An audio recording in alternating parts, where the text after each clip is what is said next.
들어와. 가. 안녕하세요. 김상순입니다. 차이나 재해뉴스 280번째는요.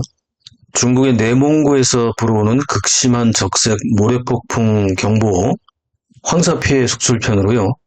한국으로 이게 또 몰려오기 때문에 문제가 되는데요. 한국으로 몰려오는 강풍을 동반한 황사폭우와 미세먼지 피해에 모두 주의하시기 바랍니다. 이 봄이 오면서요. 황사 피해가 시작됐습니다. 3월 27일 현지 시각 오전 11시 40분부터요. 내몽고 자치구의 중부지방인 수니터기를 강타하면서 동남쪽으로 이동하고 있는 모래폭풍으로 중국의 북부지방이 엄청난 황사 피해를 입고 있습니다. 이 영상에서 보시는 것처럼요. 모래폭풍은 매번 엄청난 강풍을 동반하기 때문에 모래폭풍이 일단 지나갈 때는 순식간에 암흑으로 변할 정도이고요. 이번 강풍의 속도도 초속 28.4m 규모이기 때문에요. 모래폭풍이 지나는 지역은 거의 모든 것이 완전히 마비 상태가 될 정도입니다. 이번 모래폭풍도 가시거리가 겨우 88m에 이를 정도이기 때문에 교통이 거의 두절됐고요. 학교는 휴교하고 기업이나 공무원들도 휴무 상태에 돌입을 했습니다. 3월 27일 시작된 모래폭풍은 29일 오늘도 계속해서 이동하고 있고요. 내몽고 고원에서 발원한 강풍을 동반한 모래폭풍은 이게 또 북서풍을 타고 한반도로 계속해서 다가오고 있습니다. 이미 오늘 29일 오후가 되면요. 황사로 인한 미세먼지 농도도 매우 나쁜 수준까지 올라갈 정도로 예보가 됐고요. 한반도는 봄철 황사 피해를 입기 시작한 것입니다.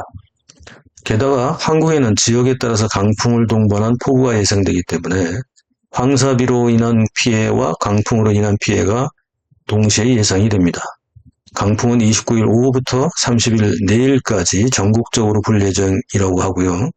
황사비는 지역에 따라서 차이가 있다고 하니 요 며칠 사이는 특히 미세먼지와 강풍, 폭우 등의 피해를 입지 않기 위해서 자주 일기예보를 확인하시는 것이 좋겠습니다. 이 중국의 사막화 현상으로 매년 봄이 되면 더욱 극심한 황사 현상이 반복되고 증가되고 있는데요.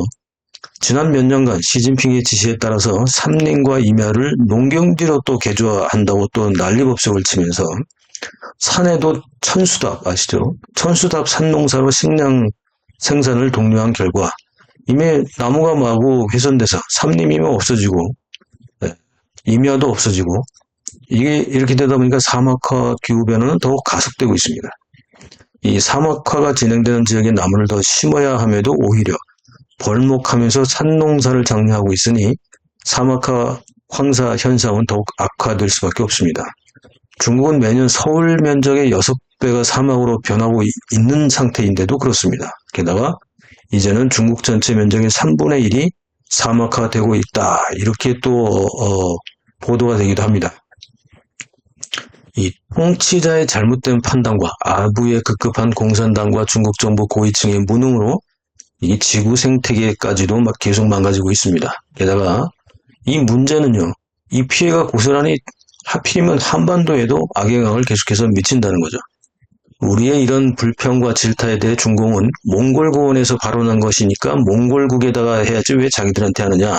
자신들과는 상관이 없다는 변명을 늘 같은 패턴으로 반복해서 늘어놓습니다만 이번 황사 모래폭풍처럼 중국의 내몽고 자치구에서도 엄청나게 발생한다는 겁니다. 정말 이웃을 잘못 만나도 이렇게 잘못 만날 수가 있을까요? 이 욕심만 많은 한심한 무지랭이 풍뎅이들로 인한 억울한 피해가 언제나 끝날지 황사 미세먼지만큼이나 답답한 며칠이 될 것 같습니다. 외출 시 마스크 쓰시고요. 미세먼지 황사 비와 강풍 피해도 모두 조심하시기 바랍니다. 게다가 요즘처럼 의사들이 사명감보다는 집단 이익에 눈이 멀어서 말도 안 되는 집단 파업을 하고 있는 이런 난세에 호흡기 질환 등 심각한 병세가 있으신 분들은 특히 요 며칠 조심하시기 바랍니다. 편집팀 후원에 계속해서 참여해 주시는 분들께 깊이 감사드립니다. 어려운 걸 좀 넘어가고 있는데요. 계속해서 후원 부탁드리고요. SNS 공유, 구독, 알림, 좋아요 눌러주시는 것도 사실상 도움이 됩니다. 눌러주신 분들께도 감사드립니다. 감사합니다.